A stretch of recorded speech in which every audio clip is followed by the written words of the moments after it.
여러분, 누가 등불을 켜서 그릇이나 이 그릇으로 덮어두거나 평상 아래에 두겠습니까? 그렇지요? 여러분, 의자 아래에 두겠습니까? 뭐 지금이야 전깃불이 다 위에 있으니까 그렇지만 전깃불이 없다고 생각해 보십시다. 등불을 켠다. 옛날같이 어떤 등경을 켠다. 그러면 등경을 켜서 어디에요? 등경 위에 두지. 또 그릇으로 덮어두지 않습니다. 또 의자 아래, 평상 아래 이런 데 두지 않습니다. 왜 그렇습니까? 그 빛이 비추어져야 되니까요. 그런데요, 여러분, 우리가 이 말씀 속에서 주님이 왜 이 말씀을 하셨을까? 이것을 생각할 수 있어야 돼요. 여러분, 주님이 왜 이 말씀을 하셨을까요? 그리고요, 이 말씀이 그냥 등불 켜서 등경 위에 두는 거야. 이렇게 끝나지 않습니다. 그리고 등경 위에 두고 네 길을 밝게 해라. 이렇게 하지 않아요.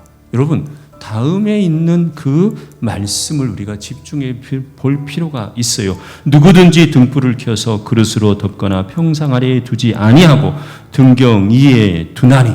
여러분, 그 다음이 중요해요. 이는 뭐예요? 들어가는 자들로 그 빛을 보게 하려 함이라. 들어가는 자들로 그 빛을 보게 하려 함이라. 여러분, 이 말이 뭐예요? 등경을 켜서 등경 위에 둡니다. 그런데요, 보통 사람들은 왜 그걸 하죠? 자기 집에 어떻게 해요? 자기가 무엇 하려고 그 어둠 속에서 길을 찾으려고 두는 거예요. 보통의 사람들은 그래요. 그리고 어떻게 해요? 어두운 길을 갈 때도요, 우리가 지금 같으면 뭐예요? 도시에서는 그럴 일이 없지만, 그리고 지금 시대에는 그럴 일이 없지만 예전 같으면 어땠어요? 후레쉬를 들더라도 뭐예요? 자기가 길을 갈 때 후레쉬를 비추어 드는 거죠. 그런데 오늘 이 말씀 속에서는 뭐냐? 자신을 이야기하잖아요. 뭐지요? 다른 이들이, 거기에 들어가는 자들이 그 빛을 보게 하려고. 여러분, 이것은 우리가 다시 한번 생각해야 될 그리스도인의 삶의 모습, 주님이 원하시는 바예요.